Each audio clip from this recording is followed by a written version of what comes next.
नमस्कार। आज हम कक्षा 12वीं और 11वीं में आने वाले जनसंचार के जो 5 नंबर के सवाल हैं उस पर चर्चा करेंगे। तो सबसे पहले हम ये देखें कि जनसंचार आखिर है क्या।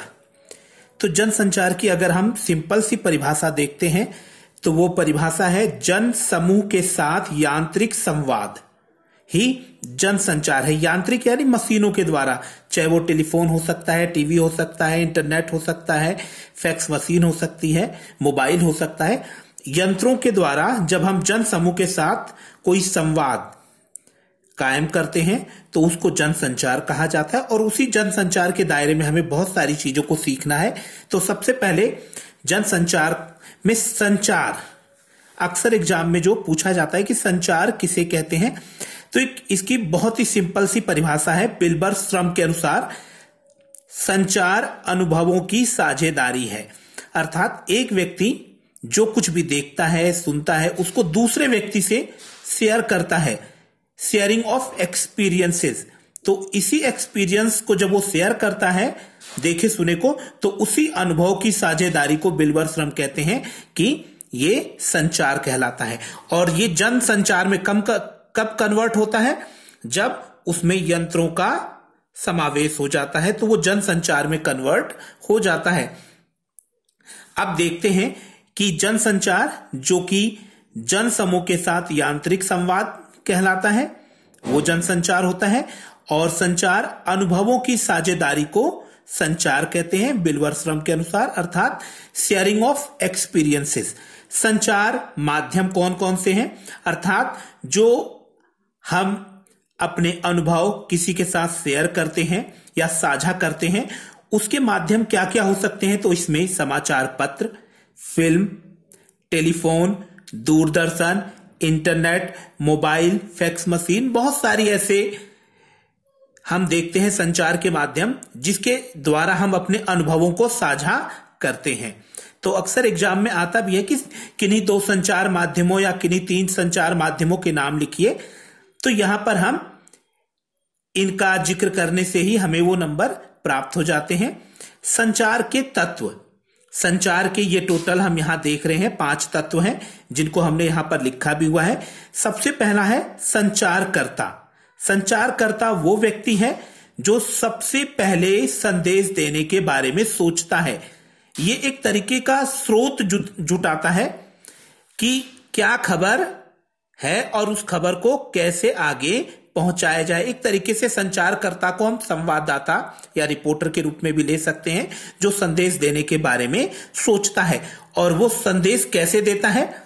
वो कूट द्वारा संप्रेषण करता है, यानी अपनी जो खबर है उसे किसी कूट के द्वारा, किसी कोड के द्वारा संप्रेषण यानी भेजता है। इसको अंग्रेजी में एनकोडिंग भी कहा जाता है। अर्थात जिस भाषा में संचारकर्ता अपनी खबर को आगे भेजता है संपादक के पास, उसको एनकोडिंग कहते हैं और इसको हिंदी में कूट द्वारा संप्रेषण कहते हैं। अब संचारकर्ता के द्वारा खबर को एनकोडिंग के माध्यम से भेजा गया है, तो जब वो संपादक के पास पहुंचती है खबर तो संपादक उसका कूट वाचन करता है। कूट वाचन अर्थात उसकी डिकोडिंग करता है। डिकोडिंग अर्थात संचारकर्ता ने खबर को जिस भाषा में भेजा है एनकोडिंग करके उस भाषा को समझना, उसको पढ़ना, इसको डिकोडिंग कहा जाता है। अर्थात संचारकर्ता जितनी सरल और स्पष्टता के साथ एनकोडिंग करेगा उतनी ही सरलता और स्पष्टता के साथ संपादक उसकी डिकोडिंग कर पाएगा, उसे समझ पाएगा, पढ़ पाएगा। अदरवाइज ये जो संचारकर्ता ने खबर भेजी है वो किसी काम की नहीं होगी यदि यहां पर इसकी डिकोडिंग नहीं हो पाती है। अगला प्राप्तकर्ता। प्राप्तकर्ता संपादक है और ये एक तरीके से द्वारपाल की भूमिका निभाता है। जो भी संचारकर्ता ने खबर एनकोडिंग के माध्यम से प्रेषित की है और प्राप्तकर्ता के द्वारा कूटवाचन किया गया, इसकी डिकोडिंग की गई, जो कि बेसिकली संपादक होता है, यही खबर को प्राप्त भी करता है, डिकोड भी करता है और द्वारपाल की भूमिका निभाता है। द्वारपाल अर्थात क्या खबर छपेगी, क्या खबर नहीं छपेगी। जरूरी नहीं कि जो संचारकर्ता ने खबर भेजी है उसको छापा ही जाए। अगर वो महत्व की नहीं है तो संपादक डिसाइड करेगा कि इसे नहीं छापा जाएगा। यदि वो डिसाइड करता है कि नहीं ये खबर छपनी चाहिए तो वो खबर छपेगी। तो एक तरीके से द्वारपाल की भूमिका का निर्वाह भी संपादक करता है और यही प्राप्तकर्ता होता है जो कि संचारकर्ता के द्वारा जो खबर प्राप्त होती है उसको डिकोड करता है। प्रतिक्रिया, अखबार छपने के बाद उसकी प्रतिक्रिया हमें प्राप्त होती है, अर्थात उस खबर का कितना संचरण हुआ है, उसकी कैसी लोकप्रियता है, और ये प्रतिक्रिया या फीडबैक काफी समय बाद हमें मिलता है। तुरंत हमें फीडबैक नहीं मिल सकता है, कुछ समय हमें इंतजार करना पड़ता है। एजेंसियां इसके जो भी खबर छपती हैं और किसकी क्या टीआरपी है उससे संबंधित हमें जानकारी उनके माध्यम से प्राप्त होती है। तो यहां पर हमने देखा कि जनसंचार, जनसमूह के साथ यांत्रिक संवाद को जनसंचार कहते हैं। संचार अनुभवों की साझेदारी को संचार कहते हैं। बिल्बर्स्ट्रम के अनुसार संचार माध्यम हमने यहां पर देखे हैं कि समाचार पत्र, film, telephone, Doordarshan, internet, mobile, ये सब संचार के माध्यम है। संचार के ये तत्व हैं। संचारकर्ता जो कि खबर देने के बारे में सोचता है और जिस भाषा में वो खबर देता है वो कूट द्वारा संप्रेषण या एनकोडिंग वो कहलाता है, और जिस भाषा में उसने खबर को दिया और उसको सरलता और स्पष्टता से डिकोड करने का काम संपादक करता है। और इस तरीके से यही संपादक प्राप्त करता है और द्वारपाल की भूमिका निभाता है कि क्या खबर छपेगी और क्या खबर नहीं छपेगी। और फीडबैक, खबर का अखबार में छपना एक तरीके से फीडबैक ही है, लेकिन ये कुछ समय बाद हमें प्राप्त होता है। अब संचार के प्रकार हम देखते हैं। तो संचार के कुछ प्रकार जो हम यहां पे चर्चा कर रहे हैं, सबसे पहला है सांकेतिक संचार। सांकेतिक संचार अर्थात इशारे करना, हाथों का इशारा करके या किसी अन्य माध्यम से किसी को इशारे करके, संकेत करके अपनी बात को दूसरे व्यक्ति तक पहुंचाना, ये संचार सांकेतिक संचार के अंतर्गत आता है।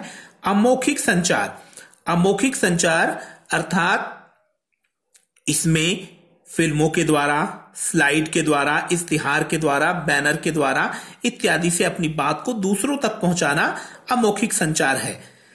अब यहां पर हम देखते हैं सांकेतिक संचार, जिसमें हमने इशारे की बात कही, और यहां पर अमौखिक संचार जहां पर हमने किसी माध्यम का सहारा लिया संचार के लिए। अंतःवैयक्तिक संचार, अंतःवैयक्तिक संचार के अंतर्गत हम देखते हैं कि व्यक्ति कई बार अपने आप से बात कर रहा होता है, अपने आप को कुछ बातें समझा रहा होता है, तो अपने आप से बातें करना अंतःवैयक्तिक संचार के अंतर्गत आता है। समूह संचार, जब एक व्यक्ति पूरी कक्षा को, यानी एक टीचर जब पूरी कक्षा को अपनी बात, अपने अनुभव साझा कर रहा होता है तो वो समूह संचार है। अब राजनेता लोग भी कई बार एक मंच से बहुत सारे लोगों को संबोधित करते हैं, तो ये भी समूह संचार के अंतर्गत आता है। जनसंचार, जैसा मैंने आपको बताया कि जन समूह के साथ यांत्रिक संवाद, यंत्रों के द्वारा संवाद, बातचीत करना ही जनसंचार है। और अंतःवैयक्तिक संचार, अंतर्वैयक्तिक संचार के अंतर्गत हम देखते हैं कि एक व्यक्ति का जो दायरा होता है, जैसे माता पिता अपने बच्चे के साथ जो बातें कर रहे हैं उन्हीं के दायरे के अंदर वो रहती है, वो बाहर नहीं जा रही होती है। या फिर पति पत्नी का आपसी संवाद, या दो दोस्तों का आपसी बातचीत, जो ये कहा जाता है कि इसे अपने तक ही रखना है, आगे नहीं लेकर जाना है और इसको सीक्रेट को फॉलो करना, यानी एक कुछ लोगों के बीच में जो बातचीत होती है उसको अंतर्वैयक्तिक संचार के अंतर्गत हम लोग रखते हैं। इलेक्ट्रॉनिक माध्यमों से खबर को एक जगह से दूसरी जगह तक पहुंचाना इलेक्ट्रॉनिक संचार कहलाता है। इसके अंतर्गत रेडियो, इंटरनेट, टीवी, संगणक, फैक्स मशीन इत्यादि आप माध्यमों के रूप में यहां पर लिख सकते हैं। ऑल इंडिया रेडियो की स्थापना 1936 में हुई थी। एफएम रेडियो की स्थापना 1993 में हुई थी और वर्तमान में ये Akashvani, all India radio Akashvani के नाम से जाना जाता है और ये प्रसार भारती के अंतर्गत कार्य करता है। भारत सरकार के प्रसार भारती के अंतर्गत कार्य करता है आकाशवाणी। और दूरदर्शन, दूरदर्शन का प्रथम निकाय 1965 में स्थापित हुआ था और दूसरा निकाय 1976 में स्थापित किया गया था। भारत की पहली जो फिल्म थी, जो कि एक मूक फिल्म थी, इसका नाम था राजा हरिश्चंद्र। 1913 में इसका निर्माण दादा साहब फाल्के के द्वारा किया गया था और भारत की पहली बोलती फिल्म थी आलमारा। 1931 में इसका निर्माण हुआ और इसके निर्माता निर्देशक थे अर्देशीर ईरानी। और भारत की पहली रंगीन फिल्म आन थी, इसका भी आप लोग ध्यान रखिएगा। रेडियो नाटक वह होते हैं जिसे हम सिर्फ ध्वनि संयोजनों के द्वारा सुन सकते हैं, जिसको हम देख नहीं सकते, जिसे हम सुन सकते हैं और सुनकर इसका रसास्वादन किया जा सकता है। प्रथम इंटरनेट पर जो न्यूज़पेपर प्रकाशित हुआ था वो था रिडिफ और प्रथम हिंदी वेब पत्रिका थी तहलका.com। इसी की श्रृंखला में आगे बढ़ते हैं हम। इंटरनेट पर प्रकाशित होने वाली कुछ हिंदी की जो पत्रिकाएं हैं उसके यहां हम नाम दे रहे हैं अनुभूति, अभिव्यक्ति, सारांश। इस तरीके से ये कुछ इलेक्ट्रॉनिक संचार माध्यमों का हमने यहां जिक्र किया है और आशा है कि ये आपकी समझ में आया होगा। धन्यवाद।